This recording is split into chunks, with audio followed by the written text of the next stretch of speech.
The day I stood with humans and witnessed unimaginable fury.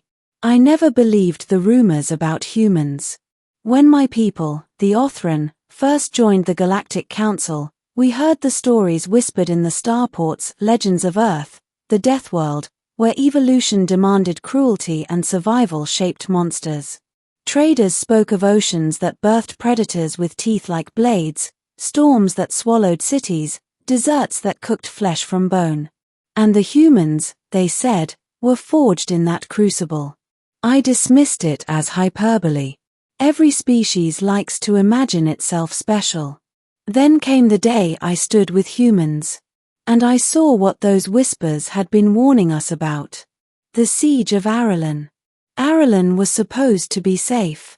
A quiet research colony, 3 jumps from council space, defended by a token garrison. I had been assigned there as a junior diplomat, more scribe than warrior. But safety is an illusion.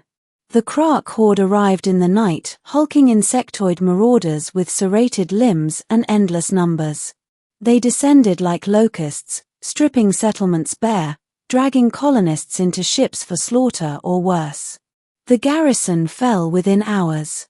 Our shield towers collapsed. The sky burned red with plasma fire. I thought it was the end. And then the humans came. The arrival. They weren't many. Perhaps 30 in all. Veterans, mercenaries, some even civilians with more scars than medals. Their leader was an older man named Sergeant Eric Vale.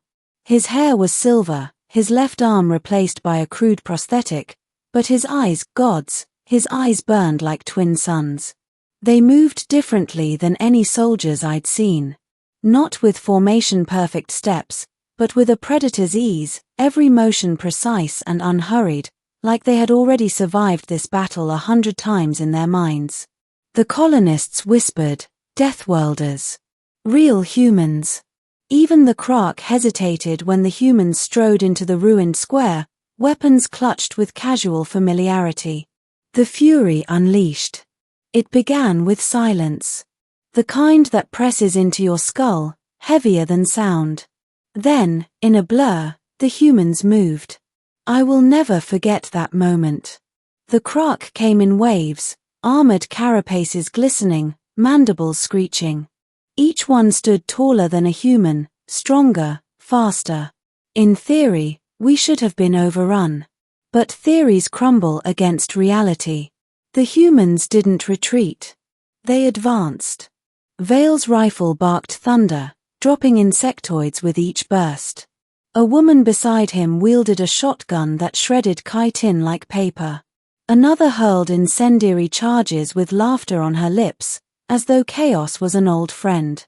And when their ammunition ran dry, they drew blades, clubs, even their bare fists.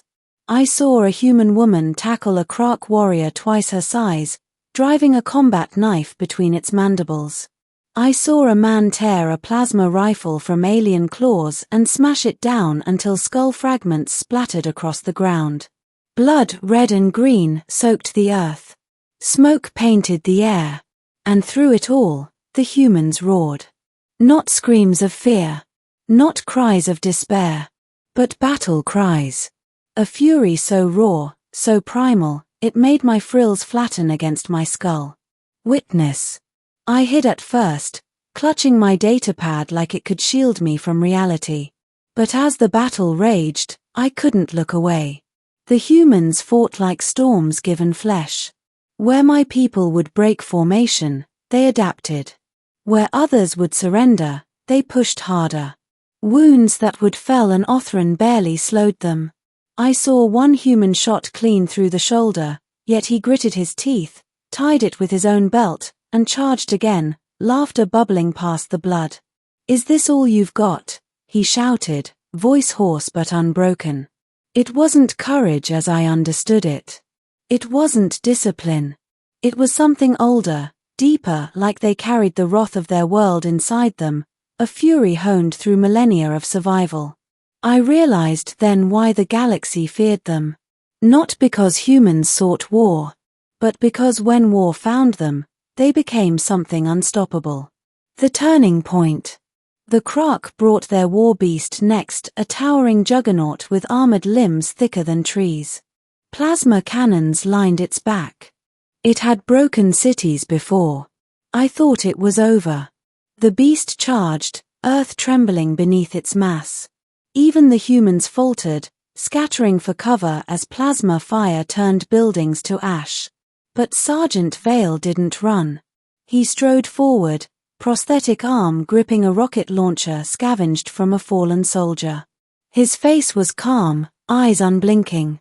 He waited until the beast loomed over him, mandibles dripping venom. Then he fired. The rocket struck the war beast's throat, detonating in a bloom of fire. The creature screeched, staggering, as humans swarmed its legs, hacking with blades, planting explosives. In less than a minute, the unstoppable juggernaut crashed to the ground, shaking the colony with its death throes. The humans roared in victory. And for the first time, the Krak hesitated. The Fury's cost. But Fury has a price. By dawn, the square was a graveyard. Dozens of Krak corpses littered the streets, their blood pooling in rivers. Smoke still rose from the war beast's carcass. The humans stood among the dead, blooded, battered, broken. Some had fallen. I counted their bodies, covered with tattered flags. Yet even in death, their faces wore grim determination, as if they had chosen to die standing rather than kneel. Sergeant Vale limped past me, his arm sparking, his body torn with shrapnel. He looked at me once, eyes still burning with that impossible fire. "Write this down," he rasped. "So they'll remember. We're not monsters. But when you come for our people, this is what waits." Then he collapsed. Aftermath. Reinforcements arrived 2 days later, driving off the surviving Krak. The colony was saved, but only because of 30 humans who refused to break. The council called it a tactical anomaly. Politicians spoke of strategies, treaties, probabilities. None of their words matched what I had seen. I had stood in the fire. I had witnessed humans become fury itself. No report could capture the sound of their roars, the smell of blood and smoke, the look in their eyes when death closed in. No numbers could describe how 30 deathworlders shattered an army. Memory. Years have passed. I sit now in the archives of the council, my datapad filled with histories. But when young cadets ask me about humans, I do not give them numbers or charts. I tell them about the day the sky burned red, when a colony on the edge of extinction found hope in 30 ragged humans. I tell them how Fury itself walked beside me, wrapped in fragile flesh and indomitable spirit. And I tell them the truth I learned too late. You may stand against many foes in the galaxy, but never stand against humans when their fury is awakened. Because I stood with them once. And I am still speechless.